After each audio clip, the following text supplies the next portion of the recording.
Hi Mike, this is Mike Cavalli, founder of Vitalis News, and he's a very special oxygen therapy consultant. Now I'm going to ask him a few questions about something which is so important in our daily life. Shall I start? Begin, please. Thank you. What is SLS? SLS. Well, what is SLS? Well, sodium lauryl sulfate is the official name for this, and it is found in many domestic cleaning products. If you go into any supermarket and go to the cleaning products section, look at the ingredients, and you will almost certainly find sodium lauryl sulfate or another name similar to sodium lauryl sulfate, which is part of the sodium lauryl sulfate family. It's used industrially as garage floor cleaners, engine degreasers, and other such industrial uses would include car shampooing, for example. Where it can be found? Well, it can be found specifically, almost universally, in shampoos, toothpastes and soaps. Industrial uses for this product are garage floor cleaners, engine degreasers, and it's quite often used in garage shampoos, for example.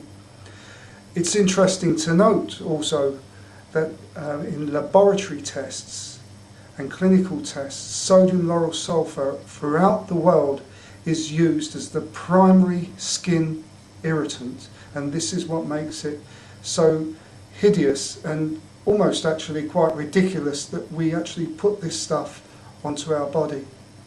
What are the main problems it causes? Well, what are the problems it causes? Well, sodium lauryl sulfate is highly corrosive, and this is how it cleans. It readily attacks greasy surfaces, and this is why you can find it as an industrial garage floor cleaner. It's found in engine degreasers and garage shampoos and the like.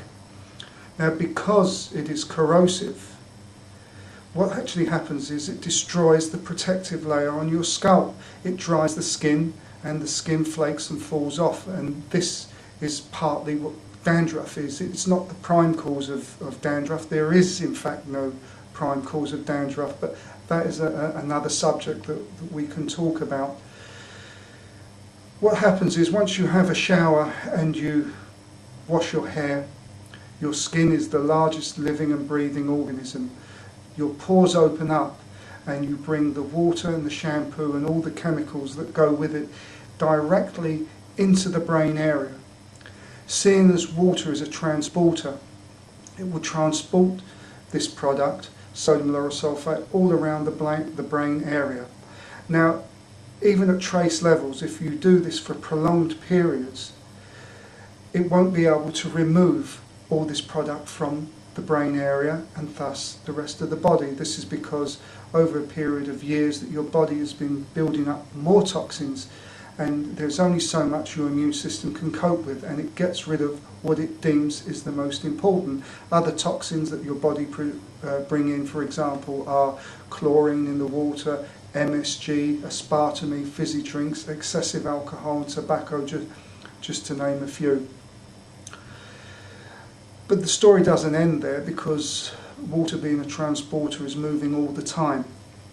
And so what happens is the water will start to move along the body, through the eyes, the nose, the mouth, down to the throat, and will even get to the heart area. And what we really need to be doing is keeping the heart area, this is the pump, this is the engine of our body, we need to keep this as pure as we possibly can.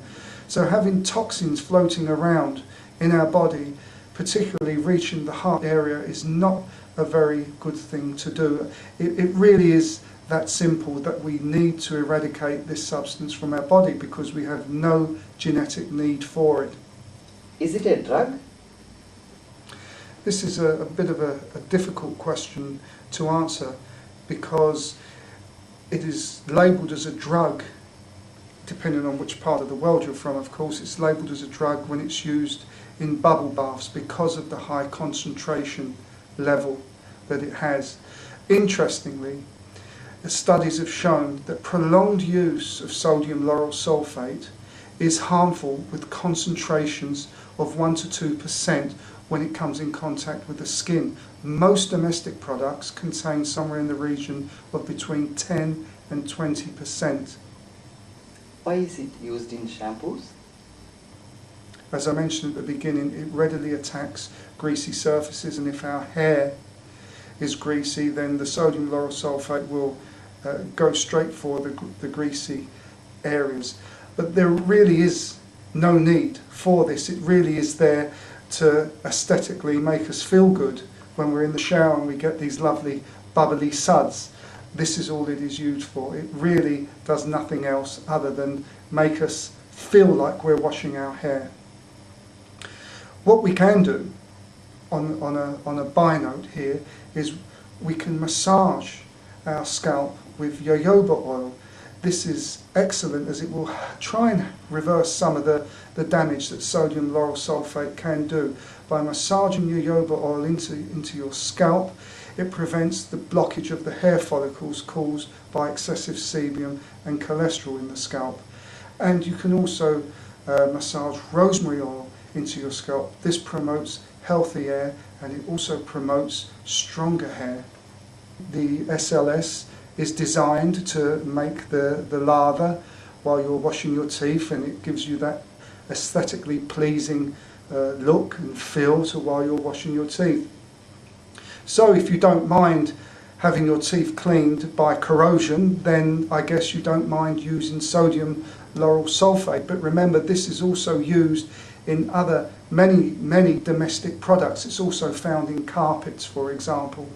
And it's very difficult to eradicate it completely because, like many of these other industrial products such as fluoride and chlorine, it is used in a wide array of products that are bombarding our immune system on a daily basis.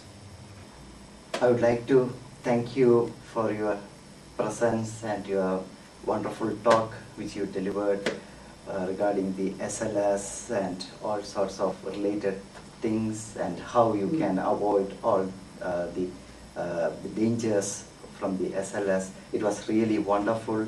Thank and you. Hope we all got something new which can be very nice and very, very good for keeping our health in a very perfect condition.